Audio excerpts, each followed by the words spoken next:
stage, we can officially open our marathon with the first poet, and the first poet will be Serena Piccoli.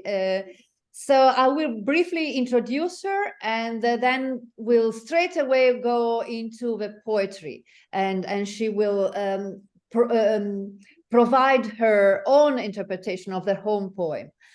So Serena is a poet and playwright from Padua. She writes in Italian and English, mainly against social injustice. Her latest book of poems, Gulp, or Gasp, was published in September 22 by Moria Poetry, to excellent reviews. Serena, so here you will listen to you reciting Angelina for us. But before doing that, please introduce your poem in few words. Serena, per favore, spiegaci com'è nata questa poesia, perché hai scritto questa poesia. La poesia è dedicata a una cara amica, Angelina, che è nata nella campagna padovana nel 1943, sono padovana anch'io, e racchiude momenti della sua infanzia legati ai prodotti culinari del Veneto, quindi come dalla foto della slide, la polenta, ovviamente il formaggio fatto in casa, il riso e le grandi tavolate con tutta la famiglia. The poem is dedicated to my friend Angelina, who was born in the countryside near Padova in 1943. Padova is my hometown. It includes moments of her childhood with traditional Veneto food, such as polenta, handmade cheese, rice, and the long tables where the big family used to have meals together. Angelina.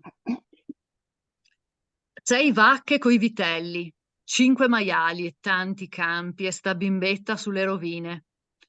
Eravamo in affitto dal conte, perché la guerra ammazza i poveri, non i ricchi, e fa lavorare i bambini. A San Martino il conte batteva cassa, vendevo paglia, fieno, latte per pagare l'affitto. Spanna il latte, metti la panna nel fiasco e sbatti, sbatti finché dentro diventa burro di malinconia e allegria. Quanto battevo sto burro nel fiasco, pensando a Candido che passava, forse, a prendermi in bici per la sagra. Vestito da festa, ballava e puzzava di formaggio. La brezza dei campi, l'umido della libertà.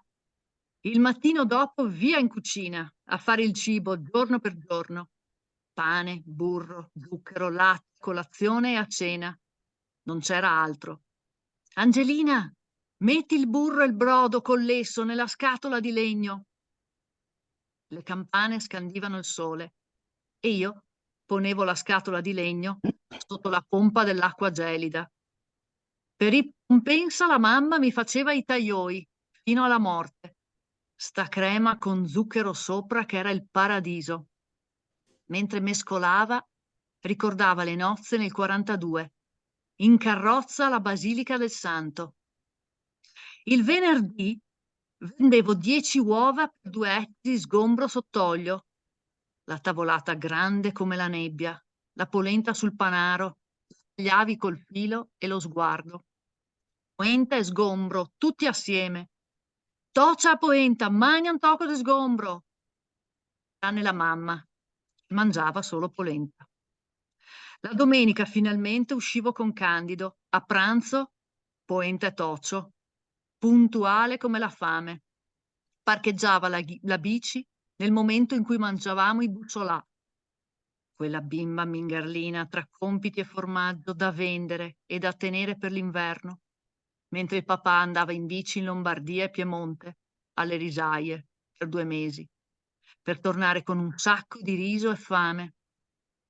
Abbiamo tanto lavorato, abbiamo tanto pianto. Adesso sventolano giorni sereni dopo che la povertà mi ha sfidata, perché la vita, una volta se da latte e una volta se da ovi. Angelina. 6 cows with calves, 5 pigs, lots of fields, and a little girl on the ruins.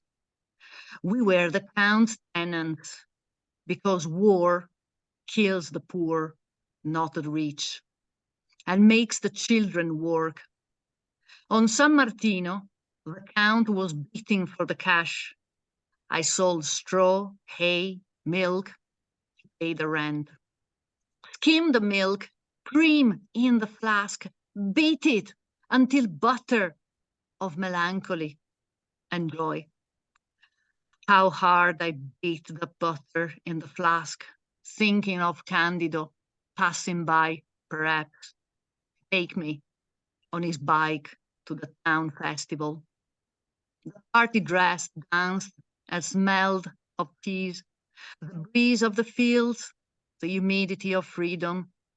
The next morning, off to the kitchen to make food day by day, bread, butter, sugar, milk, breakfast and dinner. There was nothing else.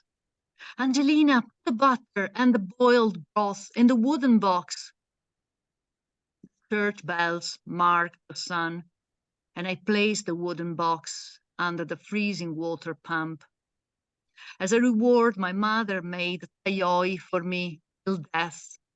That cream with sugar on top was heaven. While she was mixing, she remembered her wedding in 42 in a carriage to the Basilica of St. Anthony. On Fridays, I sold 10 eggs for 2 ounces of mackerel in oil, the table as big as the fog. We cut the polenta on the panaro with the wire and the rabid gaze. Polenta and mackerel all together, dip the polenta and have a bit of mackerel, except Mum, who only ate polenta. On Sundays, finally, I went out with Candido. Polenta e tozzo for lunch, punctual like hunger. He parked his bike while we were eating the bussola. That skinny little girl between homework and cheese, sell and keep for winter, while father went cycling to Lombardy and Piedmont to work on the rice fields for 2 months, returning with a lot of rice and hunger. We worked a lot, we cried a lot. Now the days are clear after poverty challenged me. Because in life, one day you get milk and the next it's eggs. Grazie mille, Serena. Thank you, Serena.